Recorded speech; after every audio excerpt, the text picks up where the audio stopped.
अस्सलाम वालेकुम my dear students, please recite the दुरूद शरीफ। आज का जो हमारा लेक्चर है वो ब्रांचेस ऑफ लिंग्विस्टिक है। आज के हम इस लेक्चर के अंदर हम लिंग्विस्टिक की जितनी ब्रांचेस हैं सबको का ओवरव्यू लेंगे। इसके बाद इन 3 से 4 वीडियोस के बाद हम क्या करेंगे, एक इसके ऊपर अलग से वीडियो बनाएंगे जिसे हम लेवल ऑफ लिंग्विस्टिक के नाम से हम इसको अपलोड करेंगे। उसके अंदर हम इसकी जो ब्रांचेज हैं उसको डीपली स्टडी करेंगे। ये एक लॉन्ग पूछ लेता है, लॉन्ग क्वेश्चन आ जाता है कि ब्रांचेस ऑफ लिंग्विस्टिक में एक अच्छा सा इसको एक्सप्लेन करें, लॉन्ग लिख दें, तो हमने उसको ओवरव्यू देना होता है सब ब्रांचेस का। तो मैं आज वही लॉन्ग कम आपको क्या कर रहा हूँ, उसको हम कोशिश करेंगे कि इस ओवरव्यू जितना भी है हम ले लें इस लेक्चर के अंदर। और बाद में क्वेश्चन आता है कि उसकी ब्रांच में कोई एक ब्रांच उठा लेता है, उसको कहते हैं इस ब्रांच को एक्सप्लेन करें। उस ब्रांच का भी हम अलग से क्या करेंगे, पूरा कम्प्लीटली ओवरव्यू लेंगे और उससे क्या हेल्प होगी, हम एक अच्छा सा लॉन्ग प्रिपेयर कर लेंगे। ठीक हो गया, तो हम अपना स्टार्ट करते हैं। तो ब्रांचेज ऑफ लिंग्विस्टिक की बात की जाए तो लिंग्विस्टिक बेसिकली क्या होती है, साइंटिफिक स्टडी होती है लैंग्वेज की and can be divided into several branches. इसकी बहुत सी ब्रांचेज है जिसे हम नीचे जाके वन बाय वन एक्सप्लेन करेंगे, हम उसको रीड आउट भी करेंगे और हम अपना लेक्चर अब क्या करते हैं स्टार्ट कर रहे हैं। पहली जो ब्रांच है वो है phonetics. My dear students, phonetics, phone phonetics, phonetics. जो फ़ोन ले लें, फ़ोन मीन यानी साउंड, जो आप कॉल वगैरह कर फ़ोन करते हो साउंड कहते हैं। तो फोनेटिक्स यानी साउंड की स्ट्रक्चर को जो फिजिकल पैटर्न के ऊपर स्टडी करती है वो ब्रांच कौन सी फोनेटिक्स होती है। वो देखती है किस तरह प्रोडक्शन होती है, किस तरह ट्रांसमिशन होती है और किस तरह रिसेप्शन होती है, सबको रीड आउट कर रही होती है। आप पढ़ते हैं, phonetics is the branch of linguistic concerned with the physical properties of sounds. Okay, it involves studying the productions, transmissions and reception of the speech sounds. Phonetics can be divided into 3 subfields. First है आर्टिकुलेटिव phonetics. आर्टिकुलेटिव ये आपकी lips टंग वगैरह इनको देखेगी जो किस तरह आपने साउंड को प्रोड्यूस किया। Focuses on how speech sound are produced by the movement of the vocal apparatus such as lips, tongue and vocal cords। किस तरह आपने इसको यूज़ किया, किस तरह इसको मूवमेंट दिया, किस तरह साउंड प्रोड्यूस हुआ, इस सबको जो देख रहा होता है वो आर्टिकुलेटरी फोनेटिक्स होता है। आगे नेक्स्ट इसकी है एक्यूस्टिक फोनेटिक। क्या होती है, it study the sound waves जो आप पिच फ्रीक्वेंसी प्रोड्यूस होती है, साउंड वेव्स उसे कहते हैं। अब आपकी आवाज़ का उतार चढ़ाव होता है ना, जैसे कि अब ये ऐसे आवाज़ जो आपके क्या होते हैं, आपकी वॉइस का उतार चढ़ाव होता है, वो ये ब्रांच दिख रही होती है। It study the sound wave produce in speech looking at the frequency, pitch and duration. अब नेक्स्ट है auditory phonetics. It concern with how speech sound are perceived by the ear and processed by the brain. किस तरह उसको उसके यानी कानों ने सुना और किस तरह ब्रेन ने उसको आगे प्रोड्यूस किया, आगे उसको परसीव किया, प्रोसेस हुआ, इस सब चीज़ को जो रीड आउट करती है वो ऑडिटरी कहती है, फोनेटिक्स होती है इसकी ब्रांच। अब नेक्स्ट ब्रांच की बात करेंगे लिंग्विस्टिक की, वो है फोनोलॉजी। वही बात जो फोनीम मैंने फ़ोन का कहा था, इसका भी वही थोड़ा सा कंसेप्ट है, ये भी फ़ोन से ही ले लें, फोन ये भी यानी साउंड तक ही रहेगी, साउंड के ऊपर बात करेगी। फोनोलॉजी अनलाइक फोनेटिक्स उसकी तरह नहीं है। It concern with the abstract cognitive aspect of sound. बात साउंड की कर रहे हैं, एब्स्ट्रैक्ट की बात करेगा और कॉग्निटिव की बात करेगा। It studied how sound function in particular language. ये देखता है कि पार्टिकुलर लैंग्वेज किस तरह क्या करती है, फंक्शन करती है, including sound pattern and system. उसके क्या साउंड पैटर्न होते हैं उसमें शामिल होते हैं, कौन कौन से रूल होते हैं फॉर साउंड कम्बिनेशन, कौन से रूल होता है, एंड साउंड वेरिएशन और कौन सी साउंड की वेरिएशन होती है, वो सबको क्या कहता है, ये रीड आउट कर रहा होता है।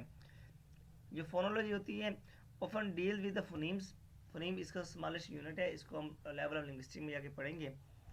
Which is the smallest unit of sound that can distinguish meaning. Okay, फिर बात अब नेक्स्ट ब्रांच की बात करते हैं। अब आ जाते हैं morphology.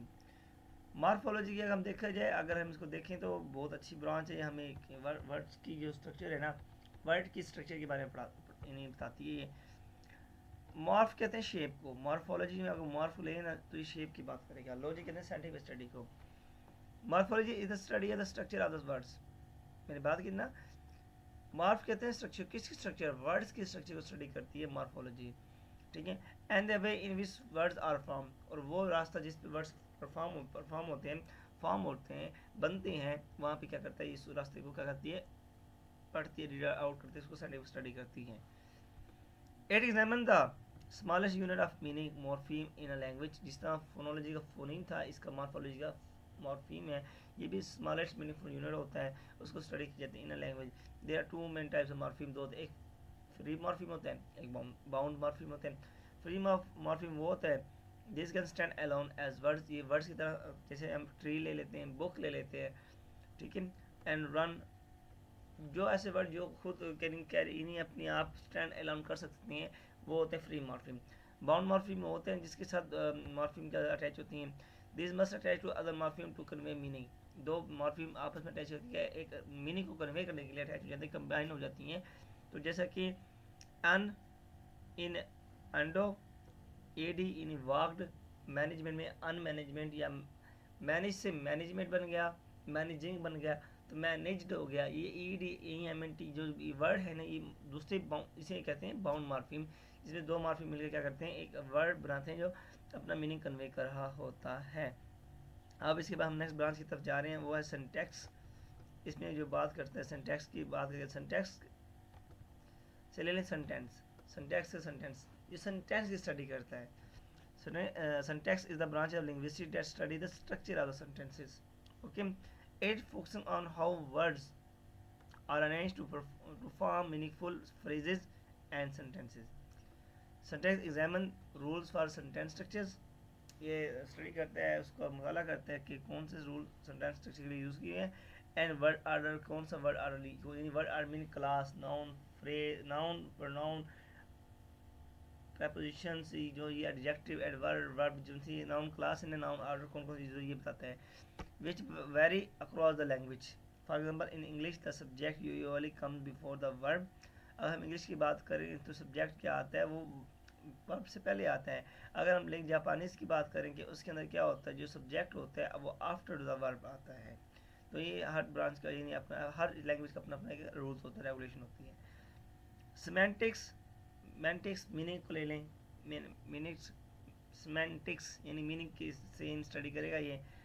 Semantic is the study of the meaning in language. It deals with how words, phrase, and sentence convey the meaning, and how meaning change in the different contexts. Semantics involves concepts such as sense, the meaning of word or phrase, and reference. What a word or phrase refer to the real word. ठीक हो गया, तो हम इसको study करते हैं इसके अंदर। अब इसकी नेक्स्ट ब्रांच है, हम उसकी तरफ जा रहे हैं, मूव कर रहे हैं, और वो है प्रैग्मेटिक्स। अब प्रैग्मेटिक्स को हम देखते हैं ये है कि में क्या बात की जाती है। तो प्रैग्मेटिक्स पे इसे पैराग्राफ से ले लें, यानी पैराग्राफ में जो कंटेक्स्ट यूज होता है उसकी स्टडी करते हैं, ये प्रैग्मेटिक्स होती है।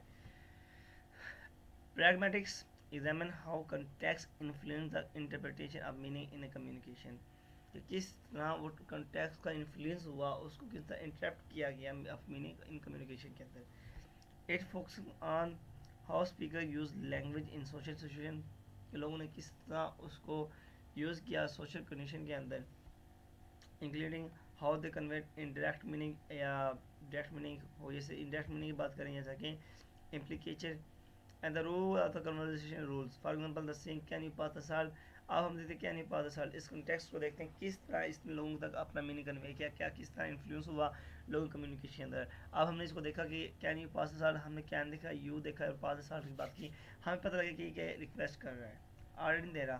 तो ये इस तरह के होते हैं, फ्रेश क्वेश्चन है, और हमें पता लगे किस जगह पे बात की जा रही है, ये एक डाइनिंग टेबल के ऊपर बात की जा रही है, ये हम अलग से इसको ब्रांच की स्टडी कर रही होती है, इसको हम देखते हैं। फिर आगे आते हैं socio linguistic. Love socio and linguistic, socio यानी सोसाइटी, एंड लिंग्विस्टिक में लैंग्वेज की साइंटिफिक स्टडी। सोसाइटी के और के साथ हम क्या कहते हैं, सोसाइटी के अंदर जो लैंग्वेज यूज होती है ना, उसको दोनों को इकट्ठा करके क्या करते हैं, उसको रिलेशनशिप को आपस मिला के ना स्टडी करते हैं। Social linguistics explores the relationship between the language and society. It looks at how language varies across the different social groups, regions, and contexts. Social linguistics include topics such as dialect, language identify, and the social function of the language. हम इसको क्या करते हैं, study कर रहे होते हैं। अब हम नेक्स्ट बात करने जा रहे हैं इसके ऊपर। अब हम नेक्स्ट बात करने जा रहे हैं साइकोलिंग्विस्टिक। साइकोलिंग्विस्टिक क्या होती है, बेसिकली ये साइको यानी आपके माइंड के साथ और लैंग्वेज के जो इंटरलिंक्ड है ना, उनको कैसे स्टडी करेगा। Psycholinguistics study the psychological and cognitive process in underlying the language use. It investigate how people produce mind के साथ देखेगा किस तरह प्रोड्यूस किया गया, किस तरह उसको अंडरस्टैंड किया गया and acquire the language. This branch overlaps with cognitive science and involve topic like language acquisition, language process and bilingualism. ये टॉपिक साइंस के अंदर अगर मज़ीद रीड किया तो मैं बता दूंगा कि लैंग्वेज एक्विजिशन क्या होती है, लैंग्वेज प्रोसेस क्या होता है, इसका भी पूरी एक लॉन्ग है ये, एंड बाइलिंगुअलिज्म क्या होता है ये भी कम्प्लीट एक लॉन्ग है. ये हम अलग से क्या कर सकते हैं, हम इनको ओवरव्यू ले सकते हैं बाद में जाके. हम मज़ीद बात करने जा रहे हैं आगे. अगली जो सब फील्ड है, सब ब्रांच है इसकी, वो है अप्लाइड लिंग्विस्टिक. तो अप्लाइड लिंग्विस्टिक जो लिंग्विस्टिक की ब्रांच है, it involves using the linguistic theories and method to solve the real world problem को सॉल्व करने के लिए थ्योरीज वगैरह हम यूज़ करके हम क्या करते हैं, उसको हम रीड कर रहे होते हैं जो रिलेटेड टू द लैंग्वेज के रिलेटेड होती है. बेसिकली जो ब्रांच हम यूज़ करते हैं, इसको यूज़ किया जाता है जो रियल वर्ल्ड में जो प्रॉब्लम आती है, इश्यूज आते हैं, उनको बैक वर्ल्ड हिस्ट्रीज के ज़रिए, थीरीज के ज़रिए उसकी बेस बनाकर हम इसको कवर करते हैं. इसको हम क्या करते हैं, उस चीज़ को इशू को रिजॉल्व करते हैं, प्रॉब्लम को. 8 cover area as a such as language teaching, translation, language assessment and computational linguistic, ये सब इसमें आ जाती हैं. ये सब एरिया को जिस तरह के टीचिंग के अंदर हम किस चीज़ को, ट्रांसलेशन के अंदर हम उसके बैकवर्ड जाके उसको रीड करते हैं, उसके मीनिंग को वन बाई वन हम उसको क्या करते हैं, रीड कर रहे होते हैं. ये सब हमें हेल्प दे रहा होता है. अब हम बात करने जा रहे हैं नेक्स्ट इसकी ब्रांच की, वह है हिस्टोरिक लिंग्विस्टिक. आपको समझ आ रही है हिस्ट्री, जो लैंग्वेज की स्टडी को हिस्ट्री करता है. It also diachronic. It study how language change over time. It looks at the evolution of language, the reconstruction of proto-language, and the relationship between the language in the same family. Okay, इसमें हम study करते हैं diachronic साइक्रोनिक की study होती है. साइक्रोनिक मैं बताऊँ अभी इसकी मेजर कंसेप्ट पढ़ेंगे ना, तो साइक्रोनिक डायक्रोनिक में फ़र्क मैं बता दूंगा. बेसिकली ये ब्रांचेस थे जिसको हमने रीड किया वन बाय वन, और I hope you understand this. If you don't understand you can ask me through comments. I will be replying when I will free. Okay. Allah Hafiz. Thank you so much. Pakistan Zindabad.